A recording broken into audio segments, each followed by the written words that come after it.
ओम जय दीप शक्ति धाम की जय। ओम जय दीप शक्ति धाम की जय। रामचंद्र भगवान और माता सीता जी पृथ्वी पर भ्रमण कर रही थे, तो वहाँ देखा एक किसान जो है बहुत अच्छा अपना परिवार चला रहा है और प्रभु श्री रामचंद्र जी का बहुत बड़ा भक्त है, माता सीता का। तो नित्य क्रम अपने पूजा पाठ कार्यक्रम करता है और पूजा पाठ करने के पश्चात तब वो खेतों और अपना बाहर निकलता है। एक डेली का ये काम है। उसके अपने कार्य करते करते उसके 3 बच्चे थे, लड़के थे, और एक वो लड़के जो है बहुत मेहनती, पराक्रमी, तपस्वी और हेलो मोटो।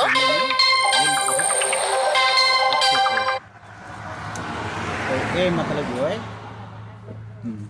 प्रभु रामचंद्र भगवान ने कहा, देखो ये जो है किसान, इस किसान के ये 3 बच्चे हैं, तो ये तीनों राजा होंगे, क्योंकि एक तो क्षत्रिय है सबसे बड़ा, ये सत्यवादी जो सत्य बोलता है, सत्य करता है, वो बहुत ज़्यादा विकास होता है। लेकिन उसके सामने बहुत बड़ी कठिनाई आती हैं, वो बहुत परेशान होगा, लेकिन वो बहुत विशाल आखिरी में है वो जो सत्यवादी, उसकी विजय होगी।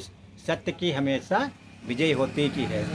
वो क्षत्रिय था, वो मतलब जो क्षत्रिय लोग पहले के लोग कुछ थे, जो कह देते वही करते थे। यदि आप ये कह दिया हम आपकी सहायता करेंगे, उस समय ये नहीं देखते थे कि हम आपका तन मन धन से कार्य करते थे। तो उसी प्रकार के वो दिमाग के वो लोग थे, सत्यवादी थे। तो सत्यवादी होने के कारण अपना बहुत अच्छा सच्चाई के साथ, ईमानदारी के साथ पराक्रम करते थे और अपना नित्य क्रम रामचंद्र भगवान और माता सीता का पूजा पाठ करके तब वो बाहर निकलते थे। ये नित्य क्रम था।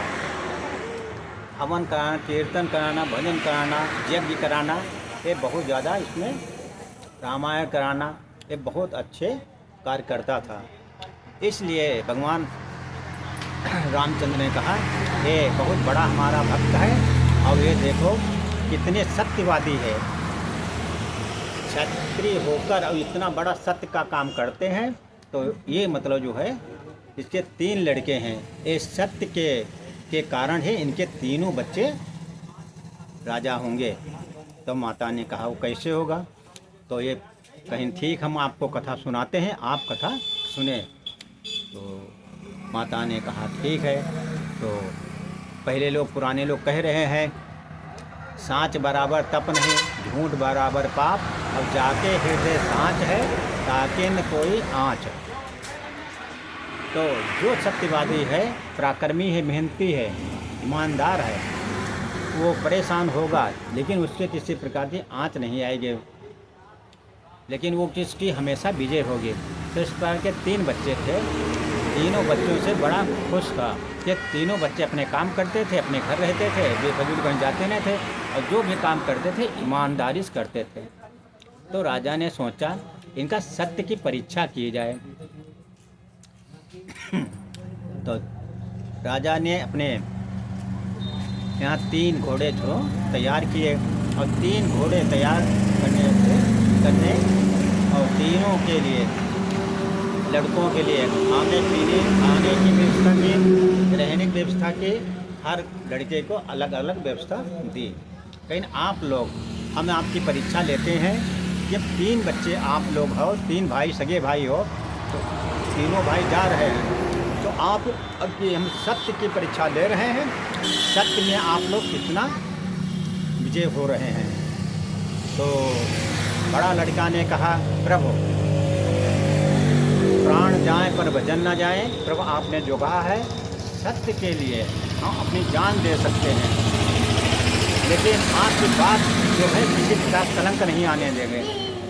फिर मंझला भाई कहा, पिताजी जिस प्रकार बड़े भाई ने कहा कि हम सत्य के लिए अपनी जान दे सकते, लेकिन हम आपके किसी बात की जबान नहीं जाने देंगे।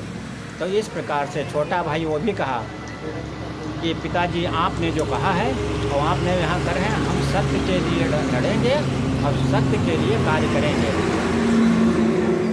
अब तीनों भाई की बात सुनकर पिता बड़ा खुश हुआ कि अरे हम तो सत्यवादी थे ही और लड़कियों से तीनों सत्यवादी हो रहे हैं। कहा ठीक है, आप लोगों के लिए हम 3 घोड़े जो है तैयार कर रहे हैं। तो एक एक घोड़ा आपको हम दे रहे हैं। तो एक घोड़ा हम बड़े वाले को दे रहे हैं, उसमें आपकी पूरी व्यवस्था, खाने पीने रहने की व्यवस्था है। एक छोटे भाई मंझले भाई को दे रहे हैं, उसमें खाने पीने रहने की व्यवस्था है। एक छोटे भाई उसमें घोड़ा दे रहे हैं और सामान सहित तीनों बच्चों को दिया। अब तीनों बच्चे जो अपने घोड़ा तैयार हो गए और किसान ने कहा आप जो है एक एक घोड़ा आप लोग ले लो, इनमें जो भी सामग्री है आपके जो है तीनों की बराबर है, अलग अलग जो है बराबर है। तो आप लोग ये परीक्षा है, ये परीक्षा में कौन कौन पास होके आता है, कौन कितना तपस्वी है, ये इस परीक्षा में पूरी बात मालूम हो जाएगी।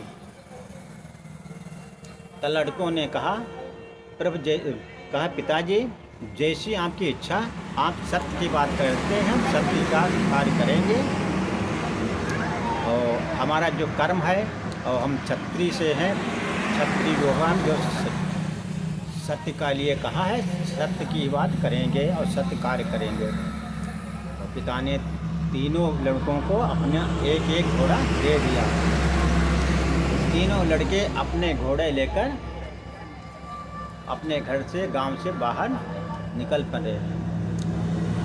वो चलते चलते चलते शाम होने लगे, जंगल था तो कुछ दूर जंगल में चलते रहा, फिर कोई अंधेरा होने लगा। तो बड़े भाई ने कहा अपने दोनों भाइयों से कि भैया यहाँ देखो रहने की व्यवस्था ठीक अच्छी है, पेड़ भी हैं, यहीं रुका जाए। तो छोटे भाई ने कहा, दोनों भाइयों ने कहा कि बड़े भैया आप जो कह रहे हैं वो ठीक है, यहीं रुका जाए। वो तीनों भाई अपनी जो है वहाँ घोड़ा को बांधकर और अपना सामान उतार कर आराम से वहाँ लेट गए। लेटने के लिए फिर उसमें कहा कि भाई ऐसा है 2 लोग सो 1 लोग जागो, कि बाहर कहीं भी हो, लेकिन ये कई लोग हो तो उसमें 1 लोग अपना सामान की रक्षा स्वयं करें, लेकिन दूर की लाभ ना दें। तो बड़े भाई ने कहा हम जागेंगे, तो मंझला कहे हम जागेंगे। तो कहें भैया आप लोग सोएं, हम सबसे छोटे हैं, हम यहाँ जागेंगे, आप लोग सो। कहा ठीक है। तब हर उस समय हर भाई एक भाई दूसरे भाई की बात मानते थे। तो उसके छोटे भाई कहने के आधार अब 2 भाई आराम से खाना खाया। तीनों भाई खाना खाकर फिर आराम से लेट गए, सोने लगे। लगभग आधी रात गुजरी तो वहाँ देखा छोटा भाई जो पहरा दे रहा था, एक राक्षस शेर के रूपी में है, शेर के रूप में बहुत तेजी से आ रहा है। और वो प्रभु रामचंद्र का भक्त बहुत बड़ा था ही, और वो मतलब अपना रामचंद्र जी का जाप कर रहा, अपना चारों तरफ देख रहे हैं, पहरा कह रहे। जब देखा बहुत बड़ा शेर आ रहा तो अपनी तलवार निकाली और तलवार निकालकर उसकी तरफ झपटा और उसकी तरफ झपटे और उसका पहले पैर काट दिया। अब पैर जब कट गया तो वो गिर गया। फिर मतलब उसके सर पर प्रहार किया तो उसका सर जो है काट दिया शेर का। अब शेर के जब सर कट गया, शेर गिर गया और वो कुछ समय बाद वो ख़त्म हो गया। जब शेर ख़त्म हो गया तो उसकी खाल निकालकर कुछ खाल अपने हाथ में बांध लिया, पदचिन्ह। ये घटना जो है कोई बात पूछेंगे तो हम अपना पदचिन्ह जैसे इसमें कैमरा से फ़ोटो लिए जाते हैं, उसमें पदचिन्ह जैसे कोई कहाँ गए कुछ चिन्ह होता था कि हम ऐसा कार्य किए ना तो हमारी जा परिचय है। तो इस प्रकार ले वो हल्की खाल ले लिया थोड़ी। सुबह हुआ, वो भाई ने कुछ बताया नहीं, अपना जो है सुबह फिर जागे, फिर अपना स्नान ध्यान प्रभु जी की पूजा करके फिर बाहर निकल लिए। फिर चलते चलते आगे जंगल में शाम होने लगी। तो बड़े भाई ने फिर कहा छोटे भाइयों से कि फिर भाई ने कहा कि आप लोग जो है आगे जो है रात हो रही है, और रात होने से आगे जंगल में कुछ खाएगा नहीं, तो इसलिए यहीं लेटा जाए। कहीं एक पेड़ है बहुत बरगद का पीपल का बहुत बड़ा पेड़ है, इसी के नीचे लेटा जाए और बहुत अच्छी छाया भी है। तो भाइयों ने कहा जैसे आपकी इच्छा। तो तीनों भाई अपने वहाँ बिछाया और बिछा कर के खाना खाया, खाना खाकर अपने वहाँ लेटने लगे। तब वहाँ फिर बड़े भाई ने कहा कि हम यहाँ आज पहरा करेंगे। तो मंझला भाई कहे हम पहरा करेंगे। तो ये बात सुनकर बड़े भाई ने कहा ठीक है, आप जो बात कर रहे हैं हम उस पर आप लिए चाहे तो आप पहरा करें, हम आप जो है फिर आगे जो पहरा करेंगे आप तो यहाँ पहरा कर लें। तो वो परंपरा तीनों भाई मतलब बड़े भक्त प्रभु रामचंद्र के बहुत बड़े भक्त थे। उनका हर बात हर वक्त रामचंद्र जी को भगवान का जाप ही किया करते थे, पूजा पाठ करते थे। तो इसलिए ठीक मत अपने वो दोनों भाई बड़ा भाई और छोटा भाई आराम से सोने लगे, और मंझला भाई अपना जो है बैठ के चारों तरफ देखे और वहाँ जो है वही जाप करते रहे प्रभु रामचंद्र और माता सीता जी का। जय सिया राम जय सिया राम जय सिया राम जय सिया राम। प्रभु रामचंद्र भगवान उनकी जब कोई भक्त पुकारता है तो भगवान साथ में होते हैं, और माता सीता के साथ प्रभु राम उनकी रक्षा कर रहे हैं। जब तक कुछ समय बाद देखते हैं करीब आधी रात हुई, तब देख रहे हैं कि एक बरगद के पेड़ में जो खो बनी है, खो के अंदर एक बहुत बड़ा विशाल सर्पों का राजा राक्षस रूपी आ रहा है। जो राक्षस था वो सर्प का रूप धारण करके बहुत जोर झपट रहा, आगे वो झपटा। तो जागने वाला जो मंझला भाई था वो अपने ध्यान से तलवार निकाली और आगे उसके सामने दौड़कर उसके जो बहुत बड़ा विशाल सर्प था उसको तलवार मारी, उससे उसका सर कतर गया। जब सर कतर गया तो वो भी खत्म हो गया। फिर वो दोनों भाई अपने बड़ा भाई और छोटा भाई बराबर सोते रहे, और ये अपने जो है यही जाप करते रहे ओम सिया राम ओम सिया राम ओम सिया राम ओम सिया राम। इस प्रकार से जब जाप करो या कोई कार्य करो तो मतलब टाइम मालूम ही नहीं होता है। तो इस प्रकार कोई टाइम भी नहीं मालूम, सुबह हो गया। सुबह होने के पश्चात फिर वो तीनों भाई वही रोज़ की तरह चल दिए। फिर चलते चलते जंगल जो है पूरा पार हो गया।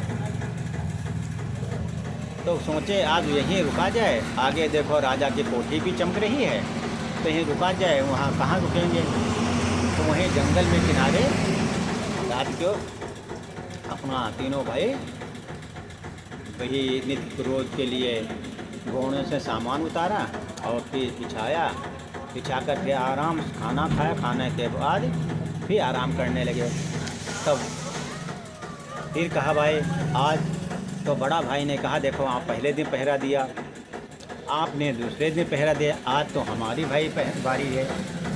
तो उसमें भाई की बात मानते थे। कहा ठीक भैया आप जो है बड़े हैं, आज आप पहरा दें। तब वो मतलब वही पहरा दें और अपने प्रभु राम सिया राम सिया राम सिया राम सिया राम सिया राम जाप करें। तो ये रात को करीब आधी रात के करीब देखा कि कुछ चोर आ रहे हैं और वो आपस में बात कर रहे हैं कि राजा का धन जो है वहाँ है, वहाँ लूटना है और इस दीवार से चढ़ के फिर उस दीवार पे जाना है, फिर वो उनका वहाँ खजाना है, वहाँ जाएंगे, वहाँ उनकी लड़कियाँ हैं, ये सब बतला रहे थे। तो वो बड़ा भाई था, वो भी अब जिसके राज में है उसकी सुरक्षा करना, पहले लोग जिसका नमक खाते थे उसका नमक अदा करते थे।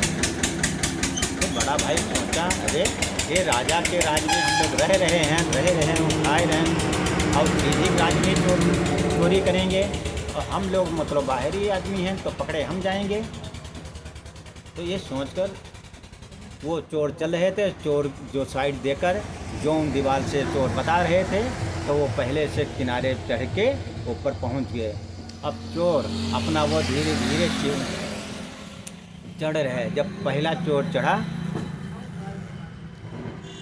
तब कहा मैं इस पर दीवार पर चढ़ गया हाँ, अब मैं नीचे उतर रहा हूँ। जब वो नीचे उतरने लगा तो वो बड़ा वाला भाई वहीं था और मारा तलवार, उसका सर अलग हो गया, धड़ अलग हो गया। फिर कहा भाई आप पहुंच गए? कहीं हाँ आप भी आए। फिर दूसरा चोर आया, कहीं आओ। तब वही मतलब नीचे चढ़ के फिर दीवार पर चढ़ा, और जहाँ वो ऊपर पहुंचा तो उसको भी खींच कर उसका सर और धड़ से अलग कर दिया। अब दो चोर जो है नष्ट हो गए। अब फिर तीसरा चोर नीचे हांग दे रहा है कि क्या आप लोग पहुंच गए? हाँ, कहीं हाँ हम लोग पहुंच गए हैं, आप भी आए।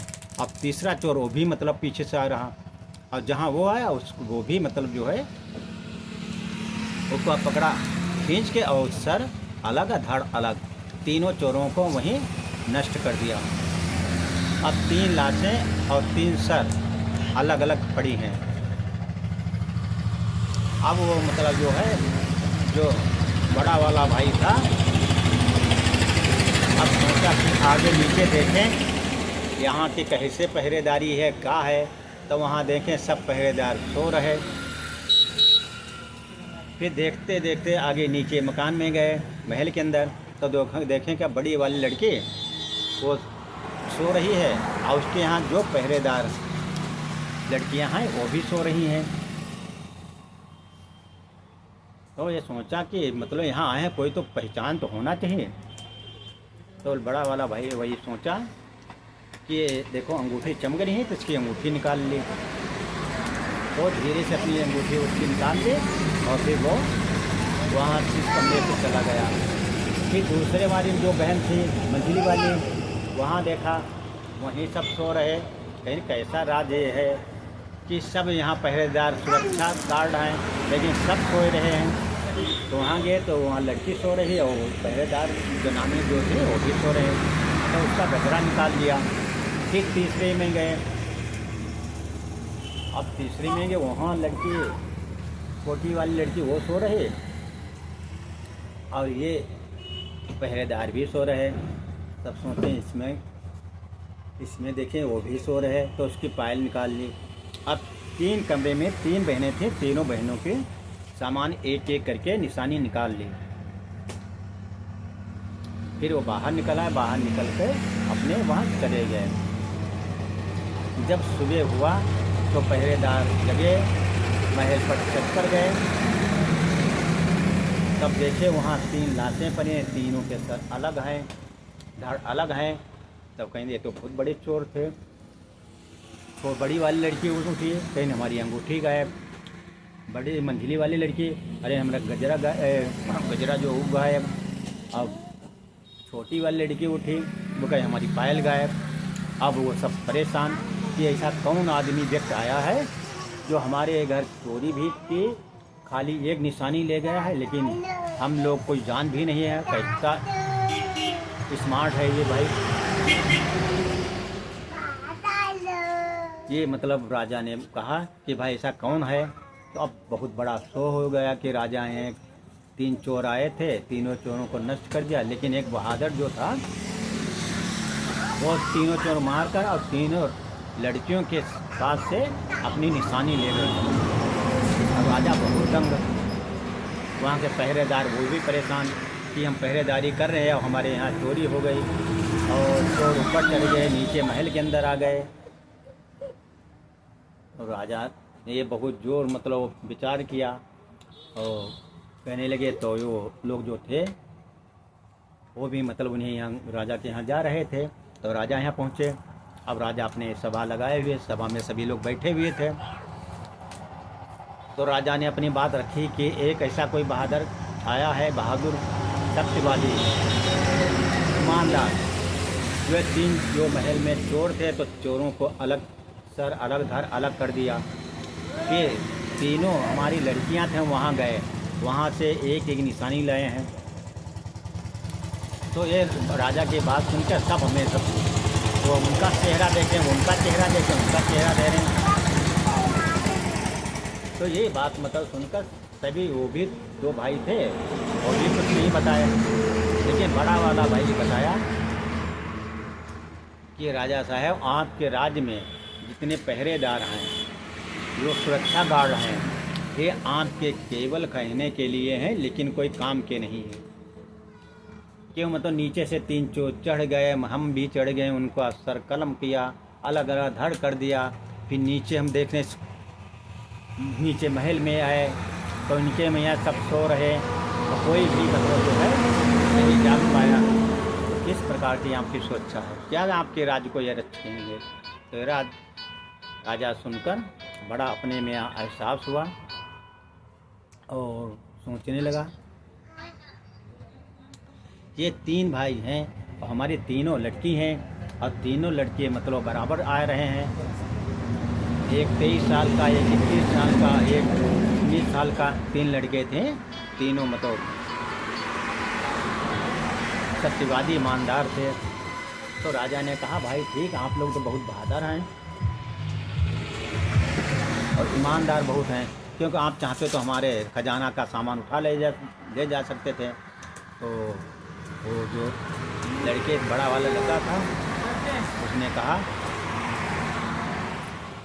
उसने कहा कि हम आपके राज्य में आए हैं, आपका नमक खाए हैं, आपके राज्य की सुरक्षा करने का अधिकार है, हमें किसी चीज़ की आवश्यकता नहीं है। क्योंकि हमें जो आदमी जिसके यहाँ रहता है, जिसके राज्य में जिसका नमक खाता है, वो वहाँ चोरी नहीं कर सकता।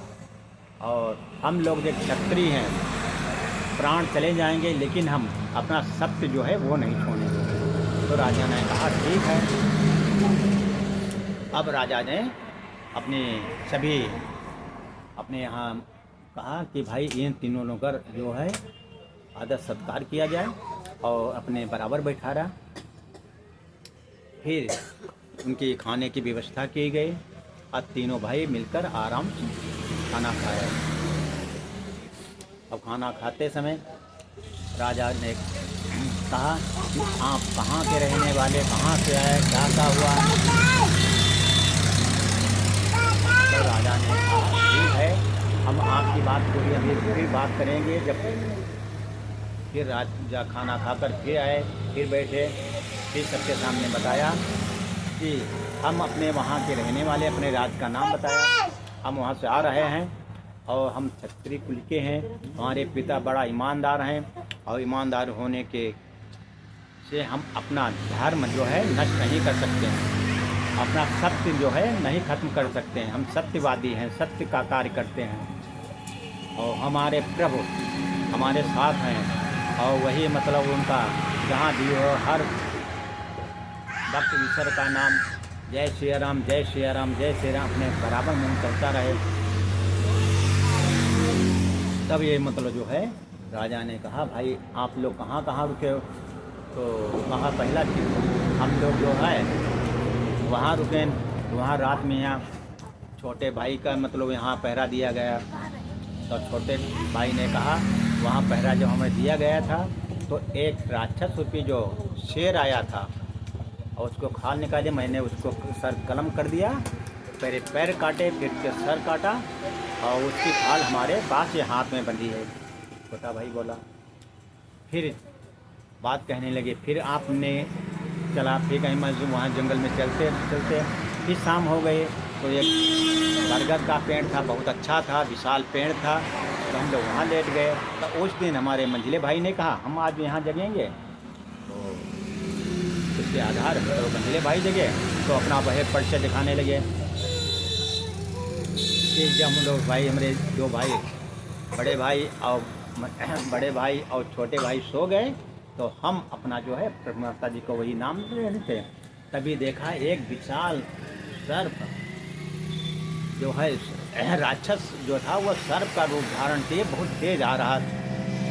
और जहाँ हमारे प्रभु सिया राम है वहाँ किसी आने की तो वही हिम्मत ही नहीं जो हमारे ऊपर बाल बांका कर सके। तो हम जय सिया राम नाम लेकर तलवार चलाया। उसका एक ही तलवार में सर से धड़ अलग हो गया। जब सर धड़ से अलग हो गया तब मैंने उस सर के ऊपर थोड़ी खाल ली। वो खाल हमारे हाथ में ये बंदी ये रखी। तो राजा ने कहा अरे ये एक विशाल सर्प को मारा, ये विशाल शेर को मारा, ये कितने बड़े सत्यवादी और तपस्वी हैं। फिर वही मतलब सिया राम अपना जाप करते हैं। जैसे जाप करने वाले को जान नहीं पाता है, वो बैठे हैं तब भी अपना कार्य करते रहते, चलते फिरते उठते बैठते। और कोई भी ईश्वर का नाम लेने का कोई समय नहीं होता है। सोने जागने बैठने सो जाने कहीं भी जाए वो ईश्वर का नाम बराबर जाप किया जाता है, बराबर जाप करते हैं। जो वो देखो हम एक भी लखीम यहाँ से घर से जा रहे हैं लखनऊ, तो एक मुल्ला जी बैठे वो अपना ऐसे बराबर जाप कर रहे हैं। सब अपने बतलाए लेकिन वो अपना जाप कर रहे हैं। इस प्रकार जो है जाप करने वाला वो तो अपना जाप करता रहता है, उनका ईश्वर उसकी छाया उनकी जो है उन पर सुरक्षा करती है। तो इसलिए मतलब मैं बताया कि हमारे पर सिया राम साथ में हमें कोई किसी प्रकार संकट और परेशानी होने की बात ही नहीं हो सकती। क्यों रक्षा वो कर रहे हैं, हम तो लोग इंसान हैं और इंसान जो सत्यवादी इंसान है उसके साथ जब देवता साथ में फिर हम लोग डर कहे का। तो राजा ने देखकर वो भी दंग हो गए, अरे ये तो बहुत बड़ा भाई, एक तो शेर का मारा, दूसरे बड़ा विशाल सर्प को मारा जिससे लोग डर जाते हैं। और तीसरा भाई ने हमारे यहाँ कमाल कर दिया कि 3 चोरों को मार दिया। और 3 चोरों के अलावा तीनों लड़कियों के सामान निकाल लिया। और लड़की भी नहीं जाके पहरेदार भी नहीं जगह। राज में कोई भी नुकसान नहीं हुआ, चोर भी कुछ नुकसान नहीं कर पाए। तो राजा सोचते एक क्षत्रिय जो है वाकई में बहुत बड़े ईमानदार हैं। और उनके 3 लड़की थी। तो राजा ने सोचा कि इससे अच्छा मौका कौन है। एक 21 साल की थी, एक 19 साल की थी, एक 17 साल की। तो कही है तो मौका बहुत अच्छा है, तो एक साथ शादी कर दी जाए। तो राजा ने कहा ठीक है, हम आप लोगों से बड़ा खुश हैं और आप लोगों को हम अपनी तीनों लड़की जो पुत्री हमारी हैं उनको आपके साथ शादी करना चाहते हैं। तब ये बात सुना तो अब तीनों भाई आपस में बात करें कि भाई पिता के बिना पूछे ऐसे कार्य कर रहे हैं कोई बात। तो भाई ने कहा यदि कोई ऐसा कार्य होता है, ये पिता की इजाज़त नहीं है और कोई ऐसा काम हो रहा तो हो जाए ने दो। तो राजा ने तीनों लोगों की अपनी जो है विधिपूर्वक तीनों लड़कियों की शादी की, तीनों लड़कियों के साथ। और शादी करने के बाद अब वहीं वो लोग रहने लगे। अब राजा कहीं जाएं तब उसमें एक भाई उनके राजा से दूर से उनकी निगरानी करें, देखभाल करें कि ऐसा न कोई शत्रु आकर कर मार दे। क्योंकि यहाँ पहरेदार जो हैं वो तो हम देख लिए किस प्रकार के यहाँ सिपाही कैसे हैं, मंत्री कैसे हैं। तो ये देखकर वो लोग बड़ा दंग थे। तो एक दिन में तो राजा जो है बहुत अच्छे अपने राज से थोड़ी दूर पास नदी के पास गए। तो नदी के पास घूम रहे थे, घूमने के पास कुछ अच्छी छाया लगे तो वही पेड़ की छाया थे। तो उस पेड़ के नीचे लेट गए उस छाया में। जब लेट गए तो राजा की आंख लग गई और उनका पहरेदार राजा का था वो उनके साथ वो भी सो गया। अब राजा सो रहे हैं, पहरेदार सो रहे हैं। अब वो अपना भाई हनुमान जी जना जय श्री राम जो राम राम राम मतलब जाप कर रहे हैं, वो भी मतलब जो है अपना वह जय श्री राम जय श्री राम जाप कर रहे हैं। तब तक देखा कि नदी से की ओर से एक बहुत बड़ा सर्प आ रहा है विषैला और राजा की ओर बढ़ रहा है। तो ये देखकर राजा की ओर जब आ रहा है तो जो सुरक्षा गार्ड जो छोटा वाला भाई था वो कहा अरे हम इनकी रक्षा के लिए हैं और उनके पहरेदार सो रहा है, ये कोई बात हो गई तो जिम्मेदारी हमारी है। तो वो बहुत तेज दौड़ा और उसके सर के सर्प जो था, सर से तलवार अपनी चलाई, उसका सर अलग धड़ अलग। जब तलवार चली तो उसकी फट की आवाज़ आई, राजा की आँख खुल गई, लेकिन आँख खुली तो तलवार नीचे से ऊपर पहुंच गई। अब राजा ने सोचा अरे ये तो मानते हमको मार रहे थे, तलवार हमारे ऊपर देखो आए हुए हैं। जब कोई भी तलवार या बांका नीचे से मारता फिर ऊपर जाता है, उस समय वो नीचे जाने नहीं देख पाए लेकिन ऊपर देखा। अब राजा मतलब बड़ा चिंतित हो गए, ये तो हमको मार रहे थे, मारने जा रहे लेकिन हम आँखें खुल गई। अब राजा ने अपने दमान की, छोटे दमान की बात भी नहीं होने दें, जो बात कहें नहीं महाराज जी हम आपकी सुरक्षा के लिए देखा है यहाँ, तो उनका बोलने नहीं थे हम। वो कहें कि आप तलवार उठाए हमको मारने जा रहे थे। ये जाकर राज दरबार में गए, राज दरबार में जो है वहाँ गए, अपने मंत्रियों को बुलाया और कहा कि हमारा ये छोटा दमान जो था वो हमको तलवार से मारने जा रहा था, इसलिए हम इसको आँख खुल गए जिससे हमारी जान बच गई है, तो इसको कौन सी सज़ा दी जाए। तो एक मंत्री उनके यहाँ बहुत बड़ा बेईमान और झूठा बोल लेने वाला था, बहुत झूठ बोलते रहा है। राजा कहीं पलझाए रहा है, झूठ बोल के मतलब बहुत पलझाए, अरे ऐसा होने ऐसा है। तो राजा बड़ा खुश हो जाते रहा है, लेकिन सच्चाई जो है वो कभी नहीं बताता था। अब राजा बड़ा खुश, और वो झूठ बोला तो राजा को और गुस्सा आई, कहीं ठीक है इसको तो राजा जो है के कहने पर राजा के सिपाही आए और उनको जो है कारागार में डाल दिया गया। जब कारागार में डाल दिया गया, जब बड़ा भाई और मंझला भाई उनके पास गया, पूरी बात पूछी, हकीकत पूछी, तो बताया कि राजा नदी के किनारे सो रहे थे, हम भी वहीं घूम रहे थे इनकी सुरक्षा में, और उनका पहरेदार वो भी सो रहा था। तो एक नदी से बहुत विशाल एक सर्प आ रहा था, वो राजा के ऊपर ये और विशाल सर्प था। तो हम उसका जो है यहाँ से दौड़े, उसका सर काट दिया, और सर काटने से जब तलवार नीचे से ऊपर गई उस समय आँख राजा की खुल गई।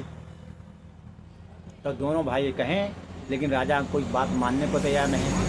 छठे दिन लड़की पिता के पास गई, तो राजा ने कहा कि राज दरबार में लड़की आने का कोई अधिकार नहीं है। तो लड़की ने कहा कि हाँ, पिता के यहाँ लड़की आने का अधिकार नहीं है, लेकिन लड़की आएगी पिता के आधार। यदि पिता कोई गलत कर रहा तो उसमें अब राजा और क्रोधित हो गए कि हम पर इल्ज़ाम लगा रही। तो लड़के कहने चले तो वो मंत्री जो था झूठा वाला, वो सोचता था ये तीनों मार दिए जाएंगे और इसके राज हमारी अपनी जो हमारी लड़की 3 हैं, 29 लड़कियों की शादी हम उनके साथ कर देंगे। उस इसके ख्याल में था। तो मंत्री के झूठे कहने पर राजा जो है इनकी लड़की की बात नहीं सुनी। तो वो छोटा लड़का राजा के सामने आया, अपनी पूरी बात बताने लगा। तो राजा ने कहा ठीक, हम बात आप नहीं कहें क्यों, आपने आया थे, आप पापी हैं इसलिए आपकी बात नहीं सुनेंगे, क्यों आपने तलवार उठाई थी। तो कहा ठीक है, मुझे कह रहे हैं आप हमारी पूरी बात सुने तो बताएं। कहें ठीक, तो कहें हमारी बात नहीं मान रहे हैं, तो अच्छा हम एक आपको कहानी सुना रहे हैं, आप कहानी सुने, उस कहानी से आपके जो निर्देश करेंगे हम अपनी हमारे जो आप साथ जो दंड देना चाहें, मृत्यु दंड देना चाहें, जो चाहें वो कर सकते हैं। जो भाई और थे कहीं इनके साथ हम लोग अपना भी मृत्यु दंड के लिए तैयार हैं।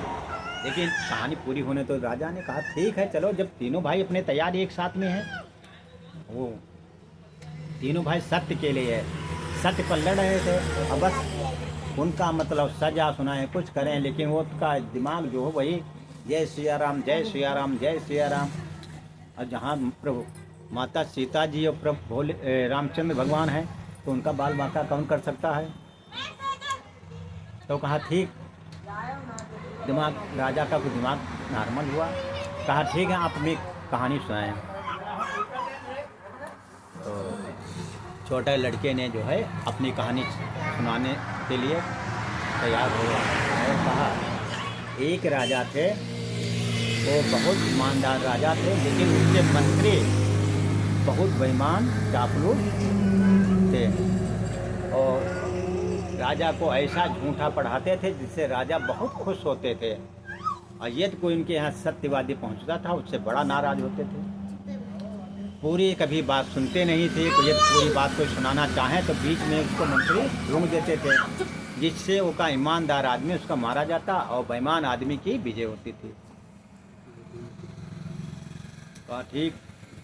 तो कहीं उस राजा राजा के पास कि यहाँ एक तोता पला हुआ था और राजा जहाँ जाते थे वहाँ जाता था और तोता हर बात उनको बताता था कि ऐसा है। तो वो मंत्री लोग उस तोते को मारने के लिए बड़ा कोशिश करते थे, क्यों तोता वो सही रास्ता बताता था, सही बात करता था। तो ये बात पर मंत्री बड़ा नाराज़ थे तोता पर और राजा के उनके मंत्रियों की बात जो है, लेकिन राजा कभी उस तोते की बात नहीं इतना ध्यान देते थे, क्योंकि कहा पक्षी है, पक्षी को क्या मालूम। तो पुराने समय में जो तोता और ये होते तो जो बड़ा सत्यवादी ईमानदार होते थे, उनसे जो कहा जाता वही कार्य करते थे। तो राजा के यहाँ तोता कहा तो राजा बड़ा प्यार करते थे, तोता भी बड़ा प्यार करता था। बहुत दिन हो गए तो राजा से कहने लगा, कहा है मालिक, हमारी भी इच्छा है कि हम अपने राज्य में देख आएँ। तो राजा ने कहा भाई आप जाएंगे, लेकिन हमारा यहाँ दूसरा कौन है। मैं आपके साथ 24 घंटा रहते हैं, आप बराबर हर सूचना देते हैं, कोई आता है कोई जाता है कोई कुछ, आप पहले से सूचना दे देते हैं। तो बताएं हम ज़्यादा दिन के लिए नहीं जाएंगे, कुछ दिन के लिए जाएंगे और बहुत जल्दी से आएंगे। कहीं ना आप तो पंछी है, पंछी पर क्या भरोसा, वो तो जहाँ खुला वो तो उड़ गया, फिर तो उसका पकड़ पाओगे नहीं। कहीं हम वो नहीं, हम लोग जो करते हैं कहते हैं वही करते हैं, हम सत्यवादी हैं। तो राजा ने कहा ठीक है जाओ, लेकिन आप आना अवश्य। तो तोता ने कहा ठीक है हम आएंगे अवश्य। कि वो तोता तो राजा ने खोल दिया, वो खुद से उड़ गया। ऊपर बहुत से तोता और थे, मंडरा रहे थे, वो सब तोता एक साथ झुंड में उड़ के थे, अपने धीरे धीरे राज में पहुंच गए। राज में वहाँ अपने माता पिता भाई बहन साथी संगी सब लोग मिले तो बड़ा खुश हुए। माता पिता तो देखकर बड़ा खुश हुए, क्योंकि वो जानते थे कि हमारा ये जो है तोता लड़का जो है हमारा नष्ट हो गया है, वो कहा हमारा भाई नष्ट हो गया। लेकिन वो जब गए बड़ा खुशी हुई, बड़ा प्रसन्न हुए। तो वहाँ कई दिन रहे। फिर मैं तोता ने कहा ये है भाई बहन माता पिता और जितने साथी आप लोग हो, हम राजा से वादा करके आए हैं कि हम कुछ दिन के लिए यहाँ आए हैं, फिर वहाँ फिर जाएंगे। और जब कभी इच्छा होगी तो हम आ जाया करेंगे। अब माता पिता को विश्वास होगा, भाई बहन सबको विश्वास हो गया। कहीं ठीक है आप जा रहे हैं तो जाएं, लेकिन यहाँ देश से कुछ लेते जाएं। तो उसके माता पिता ने कहा कि उस जंगल में फल लगे हैं, तो 3 फल ले लो और जो बूढ़ा जो है फल खाएगा वो जवान हो जाएगा। तो ये कहकर बताया कि वहाँ फल रखे, वो तीनों फल ले आए। लेकर वो तोता अपना उड़ गया। उड़ते उड़ते वहाँ राजा के यहाँ पहुँचे। जब राजा के यहाँ पहुँचे तो राजा वही इंतज़ार कर रहा था। तोता तो उड़ गया, अब तो उड़ गया, लेकिन वो तोता पहुँचा फल लेकर। कहा राजा साहब हम आ गए हैं, आपके लिए ये अमर फल लाए हैं। इन फलों को जो खाएंगे आप जवान बिल्कुल हो जाएंगे। आप राजा रानी जो हैं आप लोग खा लें, और लड़का आपके 3 लोग हो, तीनों फल लाए हैं, हमारे माता पिता ने दिया है, और तीनों लोग अमर हो जाएंगे।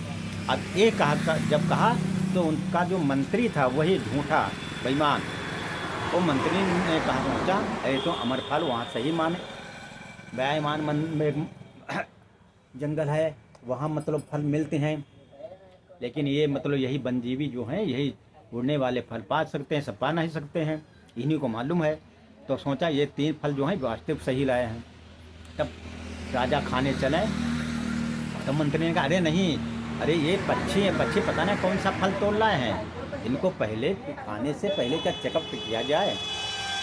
तो राजा को जो है बात ठीक है।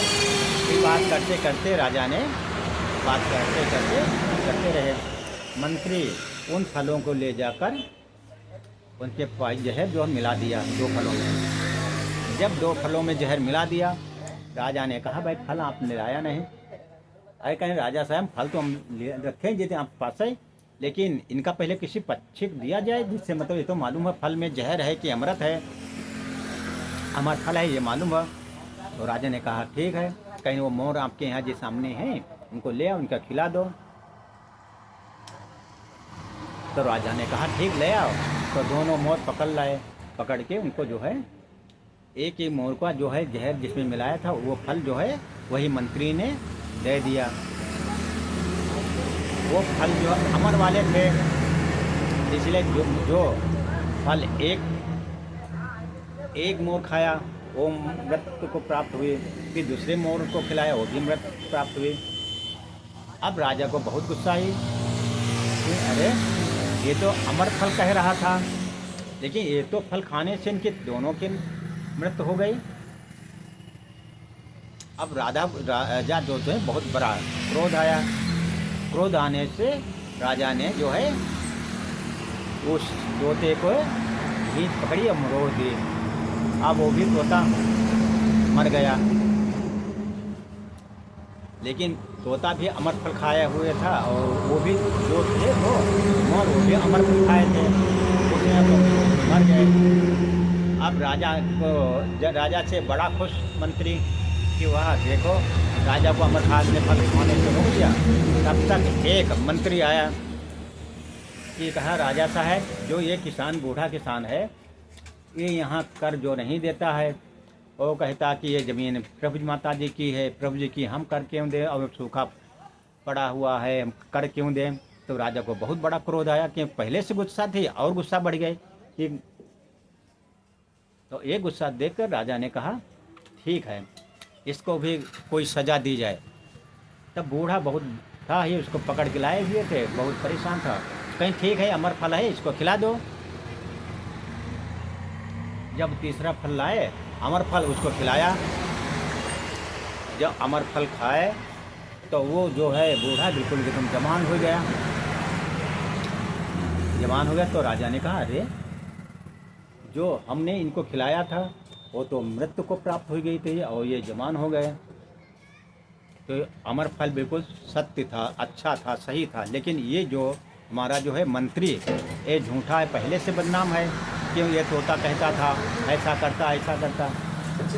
अब शिकंजा जो है राजा ने मंत्री पर कस दिया।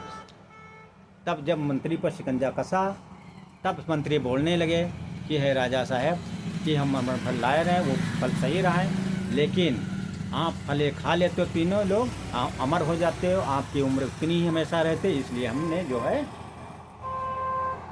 आपको खिलाया। इनको खाने को खाया और आपका तोता का व्यवहार बहुत जाता था। तोता जब नष्ट हो गया तो आप इसके नष्ट होने से आपको बड़ा दुख एहसास होता, जिससे आप भी कुछ समय बाद खत्म हो जाते। ये बात मैंने बताई। अब राजा को बड़ा क्रोध आया, कहीं इसको बंदी बना दो और कारागार में डाल दो। अब जब ये बात सुनकर अब मंत्री बड़ा दुखी हुआ, परेशान हुआ। उसको मंत्री को मतलब जो है कारागार में डाल दिया गया। फिर कुछ समय के लिए वो दोनों मोर और तोता और अमर फल खाया हुआ था और मोर वो भी यहाँ अमर फल खाया तो मृत्यु हुई, लेकिन अमर फल खाने से उनकी फिर वो तीनों जीवित हो गए। अब वो मतलब जीवित हो गए, अपनी बात कहने लगे मोर कि इसमें जहर मिला हुआ था, इसलिए हम लोग जहर के कारण हम लोग मूर्छित हो गए थे, लेकिन अमर फल था। जब अमर फल की शक्ति हमारे पहले जहर था, जहर की शक्ति पहुँचे उससे हम लोग खत्म हो गए, लेकिन जब अमर फल खाया और अमर फल की जब शक्ति मिली उससे हम फिर जीवित हो गए हैं। और वे सब बच्चे रूपी बिल्कुल जवान मोड़ हो जो वो भी लड़के थे, वो भी जवान हो गए। तब राजा ने सोचा, अरे तोता ने हमारे साथ कितना अच्छा किया था, लेकिन ये झूठा मंत्री ऐसा हमारा दिमाग कर दिया, जिससे हमने आप लोगों को जहर दे दिया, जहर मतलब मिला दिया, और जहर खिलाकर हम हमारी पत्नी और लड़का जो है राजकुमार तीनों लोग खाते तो अमर हो जाते। इतनी कीमती अच्छी चीज़ लाए थे, कितना अच्छा इनके माता पिता ने हमारे लोगों ने किया। जो पक्षी जो है इंसान का साथ देता, वफादारी करता है, इंसान को धोखा देता है। ये बात अपनी कही तो अब राजा ने कहा, समझ गए हो? राजा समझ गए कि मतलब जब इंसान के इतने बड़े संकट पड़े और हमारे राज्य के अंदर आए, जब ये मतलब हमारा साथ दिया, इस समय मारने के लिए क्या जरूरत थी? भाई तीनों भाई थे राजकुमार, तो उनसे फिर मंत्री को शक्ति की गई और शक्ति के साथ पूछा गया कि आपने क्यों ऐसा किया। तो मंत्री अपनी पूरी क्यों, जब सजा यातनाएं होती हैं तो अपने आदमी सत्य बात उगल देता है, तो अपनी सत्य बात उगलने लगा कि हमने आपने विचार किया था, हमारे 3 लड़के थे, 3 लड़कियां राजकुमारी बनेंगे और राजकुमारी यहीं राज करेंगे, राजकुमार होंगे, इसलिए हमने ये विचार किया, आपको बहलाया फुलाया।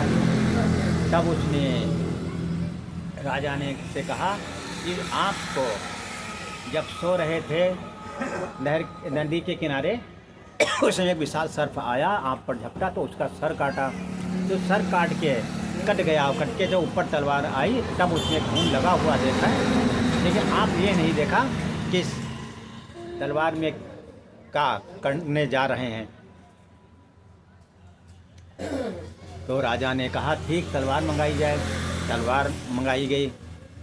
फिर वो जहाँ सर्प कटा हुआ पड़ा था उसको वहाँ देखा, तो देखा जितना बड़ा सर्प था उतनी दूर का जहर जो खून लगा हुआ तलवार में। तो राजा ने कहा, आप लोग प्रभु रामचंद्र के और माता सीताराम के बहुत बड़े भक्त हैं, आप जो हमें मालूम है, आप क्षत्रिय हैं, आप झूठ नहीं बोल सकते हैं, तो आपने हमारी यहाँ रक्षा की, नहीं तो सर भी हमें निकल जाता। और मंत्री ये जो है वो तो सो रहा था दूर वहाँ से, तो हम नज़दीक थे, मंत्री हमसे दूर सुरक्षा कर रहा था, लेकिन आप जहाँ हम कहे जाते थे वहाँ 3 भाई में से एक भाई हमारे साथ अवश्य रक्षा करता था, और 2 भाई राज्य देखते, एक भाई राज्य में यहाँ रहते थे और एक पूरी राज भ्रमण करते थे। ये मतलब जो है आप तीनों लोग बराबर काम करते थे। तो ये बात कर कहा कि हम ये जो आपके यहाँ जो है उस दिन हम यहाँ सुरक्षा के लिए लगे हुए थे, तो आपकी सुरक्षा में हम लगे हुए थे, तो आपकी सुरक्षा की, और हमारे एक भाई आपके यहाँ घर पे सुरक्षा कर रहे थे महल में, और एक भाई आप राज्य के अंदर घूम रहे थे। यहाँ कितना सत्यवादी है, कितना ईमानदार, कितना बेईमान है, कौन कितना है, तो ये मतलब वहाँ कर रहे थे। ये राजा जो है राजा ने मालूम किया, तो एक भाई तो राज्य में घूम रहा, दूसरा भाई भवन में देख रहा चारों तरफ, पहरेदार उनके मालूम थे पहले से बड़े सुपार थे और झूठ बोलते थे। तो राजा को बिल्कुल बात समझ में आई कि ये वास्तविक सत्यवादी हैं, ईमानदार हैं, और इनके पास बल बुद्धि भी है। राजा ने बड़ा खुश हुआ, खुश होकर कहा कि आप लोग तीनों लोग महल में रहें। तब बड़ा भाई कहा कि हम लोग सत्य के लिए निकले थे, हम धन के लिए नहीं। आपने जो सत्य से हम लोगों जो अपने शादी की है, तो हम अब अपने महल में घर जाएंगे और पिता के पास जाकर हम लोग अपने घर में रहेंगे, आप राज चलाएं।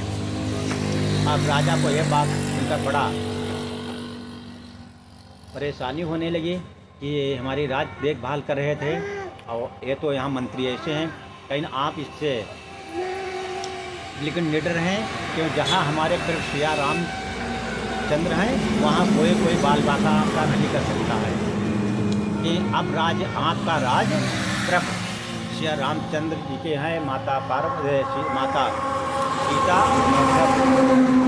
रामचंद्र के में चल रहा है। यहाँ जो है सत्य का राज चलेगा, जो बेईमान है वो सब कारागार में होंगे, जितने बेईमान और अत्याचारी धर्मी हैं वो सब कारागार में होंगे, या वो अधर्म अन्याय करना छोड़ दें या वो अपना वही कारावास में जाएं। तो ये देखकर मतलब जो है राजा बड़ा खुशी हुई और बड़ा खुशी से कहा कि आप तीनों लोग जाने के लिए तैयार हैं। तो बड़ा खुश जब तीनों भाई अपने अपने घोड़े पर तैयार होने के लिए चलने लगे तो बड़े भाई की जो पत्नी थी वो भी आ गई, मंझले भाई की पत्नी आ गई और छोटे भाई की तीनों पत्नियां आ गईं और पिता से कहा कि पिता जहाँ हमारा पति रहेगा हम लोग वहीं रहेंगे। तो कहा ठीक है आप लोग जा सकते हैं, आप लोग जाने के लिए हम व्यवस्था कर लें। कहीं नहीं, हम जो है हम लोग इससे निडर रहें, हम लोग किसी की चिंता नहीं है। राजा ने खाने पीने का इंतजाम बांध दिया तीनों घोड़ों पे और राजकुमारी को बिठा दिया।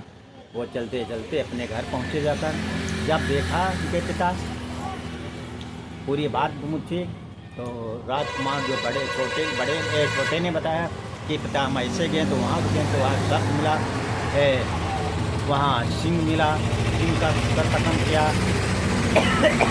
और वहाँ आगे बढ़े तो दूसरे दिन तो मंझले भाई ने उसका राक्षस जो बहुत विशाल सर्प मिला उसको नष्ट किया। और सबसे बाद फिर राजा के यहाँ बड़े भैया ने 3 चोर थे, 3 चोरों का जो है सर कलम किया और राज के अंदर वहाँ घुसे। तो वहाँ राजा ने हम लोगों खुश होकर तीनों जो अपनी लड़की थी उनकी शादी कर दी। यह सोचकर अब मतलब किसान जो था छत्री था तो कहा है वो ईमानदार बहुत राजा है, बहुत अच्छी बात है।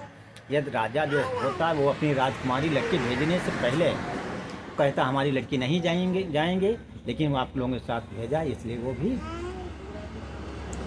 अब राजा सत्य की ओर उसका दिमाग हो गया है। और इस प्रकार हम लोग प्रभु सिया रामचंद्र जी की शरण में हैं, इस प्रकार वो भी प्रभु रामचंद्र सिया रामचंद्र के शरण में आ गए हैं। और जो सिया रामचंद्र की शरण में आएगा उसका कोई ही बाल बाका नहीं कर पाएगा। तो ये अपने वहाँ रहकर रहने लगे और अपना काम देखभाल करने लगे। लेकिन राजा को चिंता थी कि तीनों लड़की राजकुमारी जो यहाँ थी लड़की, तो ये देखकर राजा ने कहा ठीक है अब वहाँ जो अब लड़की वहाँ भी जाकर देखा जाए। तो अपनी सेना लेकर मंत्रियों के साथ राजा ने चले गए। फिर वहाँ गए तो वहाँ देख रहे हैं लड़की बड़ा खुश है, आनंद पूर्वक रह रही हैं। तो वहाँ मतलब राजा बड़ा खुश हुआ और खुश होकर कहा भैया अब कहा कि आप लोग जो है उस राज्य की जो है धरोहर हैं, आप राज्य की सेवा करें, राज्य में रहें। अब तीनों राज्य की धरोहर है, तीनों राज्य को संभालें और हम जो है अब राज्य को घूमने के तीर्थ यात्रा करने दें। तो उनके पिता ने कहा, माता पिता ने कहा कि है आप लोग जो राजा ने कहा है इसलिए आप लोग वहाँ जो है रहें और हम यहाँ जो है देखभाल करते अपना कार्य करते हैं। और आप लोग जब इच्छा होया करें जब यहाँ जाया करें